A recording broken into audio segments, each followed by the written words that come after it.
Morning guys, welcome back to the channel, DTTV. It's Saturday the 23rd of January.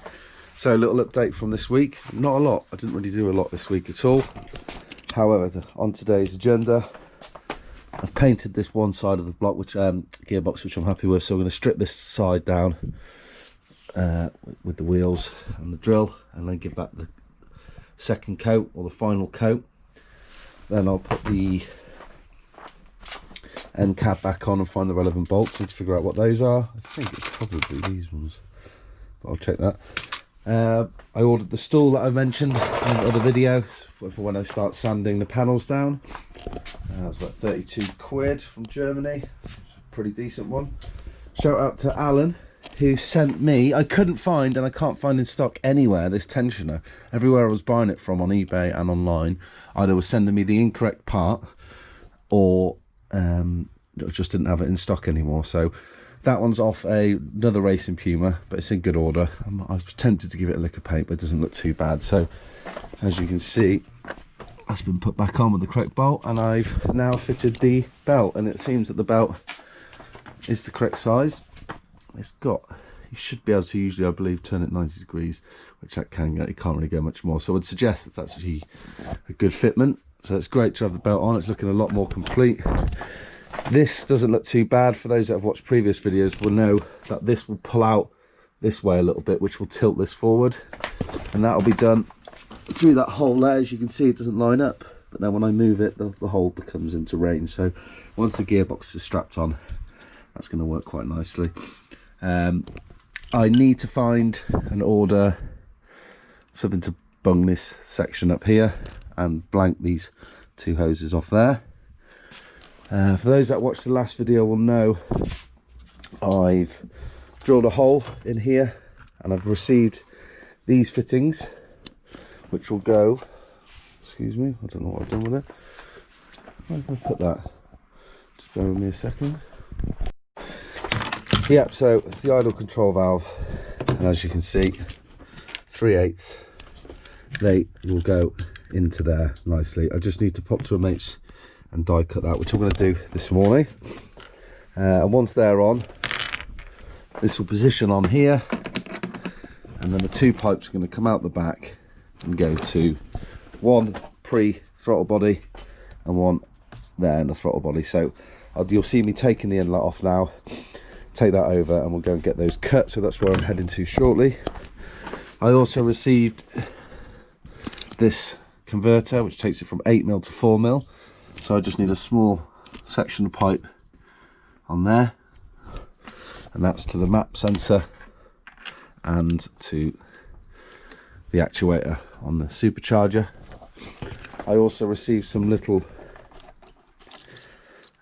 brackets which will hold that into position on there, which you'll see me fitting shortly. So yeah, a few little bits on today. So for now, let's start the gearbox, wait for my mate to give me a shout, and then I'll go over and get these parts done, and then I can get the idle control valve done, and then that is very, very close to the engine being complete. So let's put you on time lapse. Let's get this stripped down and let's start the gearbox.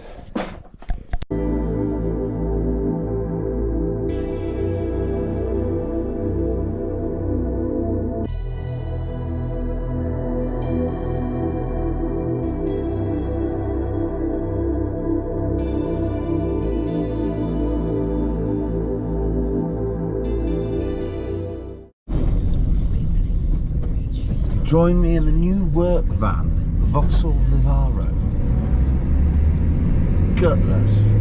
Right, anyway, off to mate Joe's. He's going to die cut the ICV valve and the inlet, so I can get those parts fitted, get another job ticked off the list. So once I get there, I'll put it on time lapse so you'll be able to see what we do. So I'll see you again soon.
that's all done. Shout out to Joe. Not only did he have the tools, he pretty much did it for me, which was great. Saved me. Yep, you guessed it. The battery died again. Just as well, I've got 3 of the buggers. Right. Yeah, as I was saying, shout out to Joe. He has sorted that out for me. So, just a little recap. We've got one pre-throttle body now. What I'll need to do is get a little bolt on there because it's only got a couple of turns in there and it won't really lock down that well. So I'll get a little, as I said, bolt to go on there. Same with this one here. That one's in. That's obviously the after. That's Sean's earring. Don't ask. And then this beauty. So I'm going to screw that onto here now, and then I'm going to figure out all the pipe work. So I'll put you on time lapse whilst I do this, and we're pretty close. I'll get some PTFE tape eventually and put on these to tighten these up.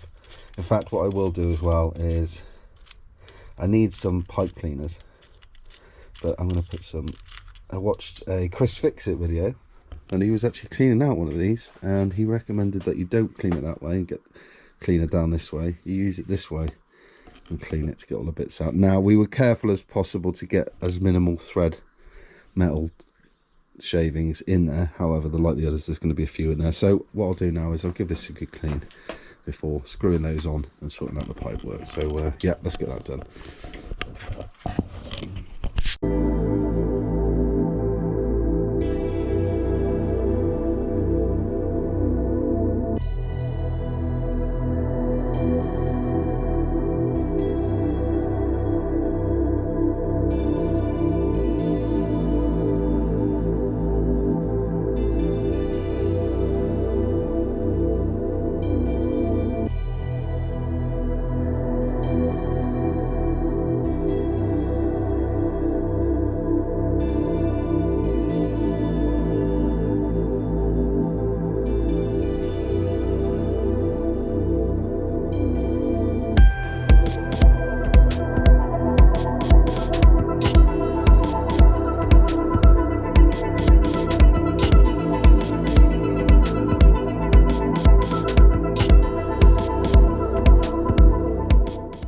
Well, I am super happy with that. Sometimes in life, things are just meant to be. And this pipe, which usually goes from here to the expansion tank, the water expansion tank, which sits in the engine over there, I knew was going to be suitable for these lines because I'd done the quick measurements before. I might cut that down a little bit more and bring it down a bit, but that's fine for now. So I've asked I think he breaks Pumas, I can't remember his name. I'll find out though. Stuart Morris, so shout out to him. He's sending me a replacement one of these and 2 spare pipes of that, and that was just in case I needed some extra length, and it means I've got a spare length for actually going from that to the expansion tank, which I'll need obviously when I do that. But as you can see, this is now looking excellent. So I'll remount this in a second. These clips that I've purchased here to hold the vacuum hose on there are actually too small to go around that. I think I brought 4mm ones, and this is 4mm middle section, so I need to get some slightly larger ones of those. So yeah, looking really good. Let's get this screwed back on and see what it looks like. But I think you'll agree that looks pretty cool. And it's gone exactly as I planned, and it looks quite OEM because of how the lines have actually kinked in the right places and that. So yeah, really happy with that. Let's give this a bit of a clean out and a blowout, and then let's get it mounted.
Okay, that's the cover plate on. I couldn't find the correct length bolts. I think I might have used them on the inlet instead, so I will change these at some point to the correct depth. They're probably half too long again, but what I'll do is when I change them, I'll take one out at a time and replace it instead of taking them all out and having to reseal it, and that should be fine. So glad that's on. It's looking good. It's not perfect, especially here, but that's somewhere you're not going to be able to see at all. But the areas where you might be able to see the gearbox, either from underside with a mirror or looking from above, I think you'll agree it looks pretty good. I need to scratch off the pins there where the sensor goes, but yeah, that's looking good. You would have seen I just had help from Sean and her friend Gabby putting the engine on the floor. I thought while there was three of us it made sense too. So that's off. The stand, get out of the way now. I've got some Loctite and I need to check what torque setting I need to put the flywheel on, so that's what I'm going to do next. I'm going to mount the flywheel, and then we're not far off from mounting the gearbox. So yeah, I feel like we're making some real progress. So just while I've got the flywheel out, this is a lightened flywheel, and the way you can tell that is these holes, as standard that would be solid. And what someone's done here is, I don't know if it's been balanced, I'll check with Warren, but as you can see, that would have probably, I don't know, what would you say, a sixth of the weight less, maybe a little bit more. But anything that makes the flywheel lighter, the quicker it spins up, and therefore putting power down quicker. So it looks to be in good order. I'm going to give it a clean with, it's gone a bit surface rust, so I'll just give it a clean with some brake clean, and then check the torque spec settings and get it mounted. So yeah, watch this space.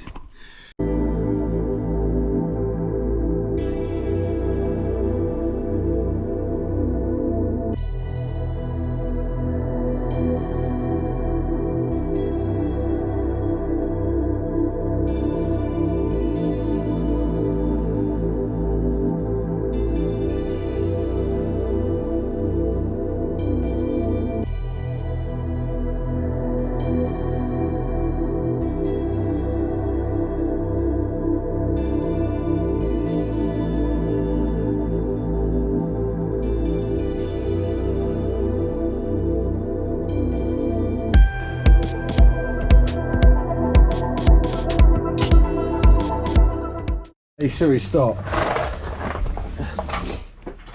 Why I didn't get a stall before, I've no idea. Very handy. Right, flywheel is on, 85 Newton meters, and there's only one way you can go on, because there's a little marker which shows you, it restricts you to only put it on one position. The clutch plate is now on, and the clutch is in position.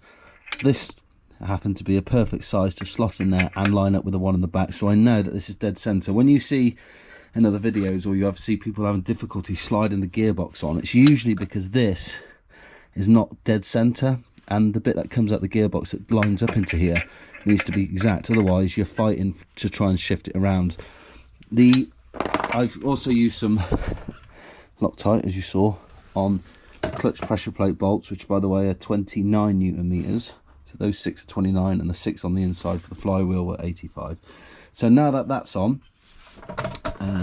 you can see that the starter motor, just a little bit of info for you. You can see that the starter motor there, the cogs aren't in line. So what happens when you put power to the starter motor or try and turn it over, that pushes out and forward and spins, which spins the flywheel, which turns over the car, which obviously makes the car start. So that's how the starter motor works. So now that the flywheel's on, the clutch is on, I'm happy that's lined up.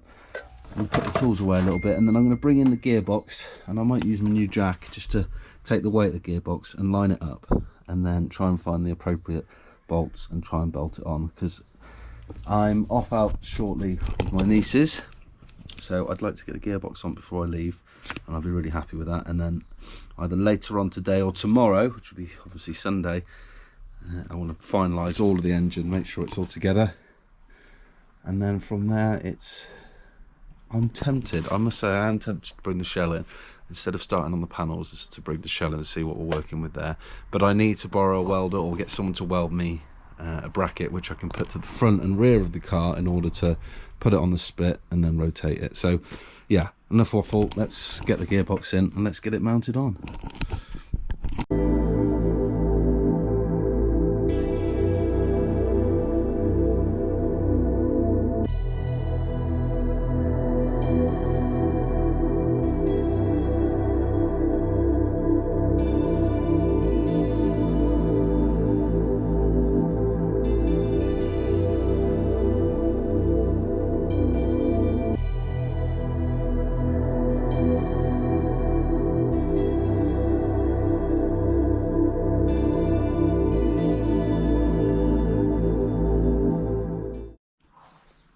Right, it's on. Thank God. During the heat of battle, the battery ran out on the GoPro, so that's why you didn't see the final bit of it going together. However, it was an absolute bugger. I really was hoping that I could keep it on the wooden thing and use the jack, etc. It just wasn't playing ball. Well, I realised what I could do is it wasn't lining up the thread which I'd mentioned earlier. And I realised, obviously, if you turn this, that rotates the centre shaft in the middle of there, and once I'd rotated that, it slotted into the clutch plate and the flywheel. So we should have thought about that before, and it would have made life a lot easier. But first time I've ever done this, so lesson learned. Just give that a wiggle and hopefully it'll line up and make life a bit easier. I'm now just trying to figure out exactly which bolts go where, especially for the starter motor. And then once I've done that, and if I find the other ones of these and screw these into position, and then yeah, let's continue and see how we get on.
So I'm having a cider to celebrate because I would say that is looking excellent. I am super proud of what I've done.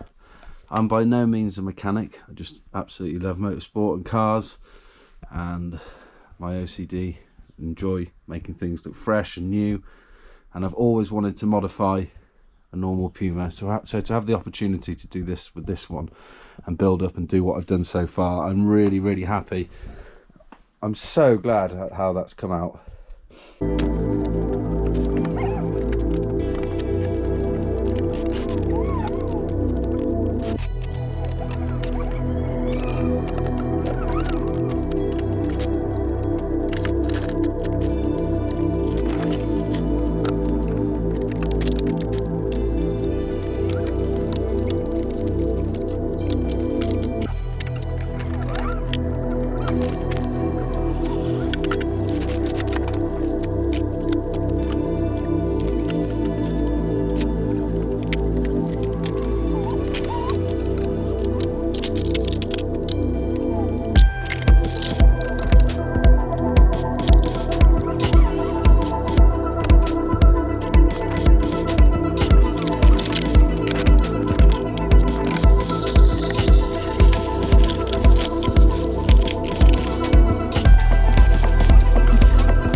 No.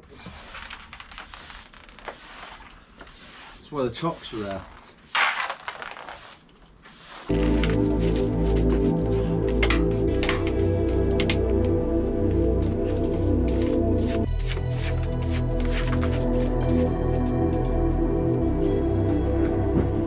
What I need is a double garage.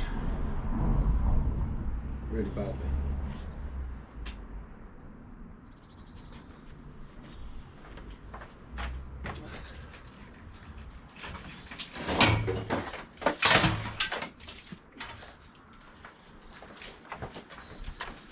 This can go in my office.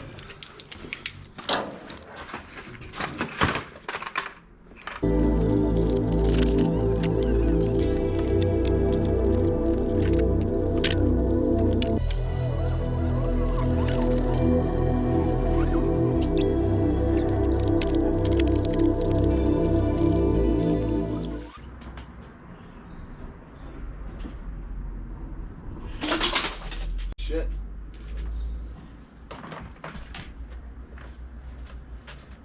Oh, no.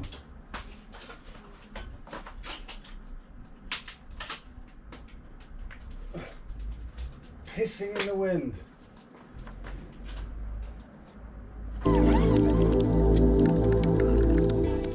So, the idea is, as I mentioned, is to get that into here.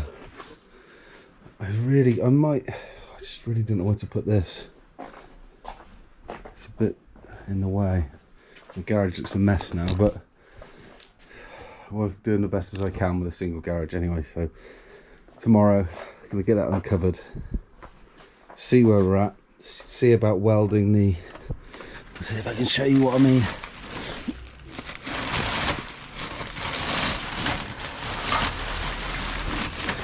Oh, there's a lot of work involved with this. These are the bit I was talking about, and then there's the crossbars at the bottom, which will need to be welded onto somewhere on there. There's a bolt location. So there's a bolt there, but I wouldn't want the weight of the car on that. I wonder if, so the towing eye location, that'd be a good one, wouldn't it? You get a bolt into there, really thick bolt, and then a huge bolt in here. Yeah, that wouldn't be too bad. So put the bar through here, bolt it to, or two big bolts into that position there and that position there. In fact, let's have a quick look now and see what we can rustle up.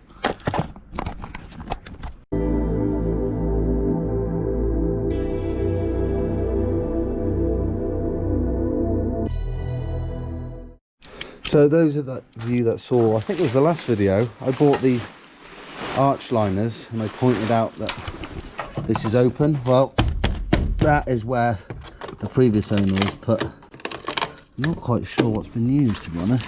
As you can see, it's like a thick material, like a cloth almost. So that will all be ripped out, and that's where those GRP liners go. That cost me 200 quid, 230 quid. See, as you can see here, I mentioned that on the Super 1600 that's not there, so that whole unit fits in there. So I'll only probably need the front section of that other one I bought that'll fit in there. So as you can see, it's not in too bad of order. There's a few bits that need straightening up, but yeah, let's try and find the metal bars, which I'm thinking about putting across the front here. And this is the idea of the setup in the garage. So let's try and find the bars anyway. Has the potential to work with these, but the problem is these are in the way. And I can't get this. This would be obviously better if it was flush up against these solid points here. So I'm not quite sure what I'm going to do with that. I could potentially bend them up out of the way, but then it would weaken them, and I believe this is where the bumper screws into, so it's very much needed. But as you can see, it's close, and then if this is closer to there, I can put some big thick bolts through and nut it from the back and bolt it, and then this end would attach to there, so that would be suitable. So yeah, something to look at tomorrow. Let's just have a quick look at this other bar and see if that's suitable, more suitable for the front.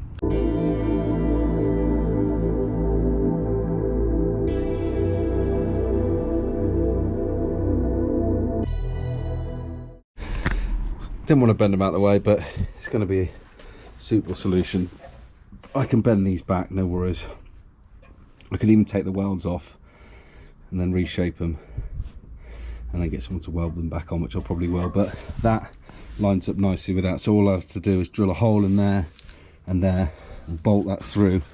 Really tough part of the chassis, so that would be great. So I know tomorrow I can, once I've drilled this, looks like it's going to be a bit of a bugger to drill through, but it shouldn't be too bad.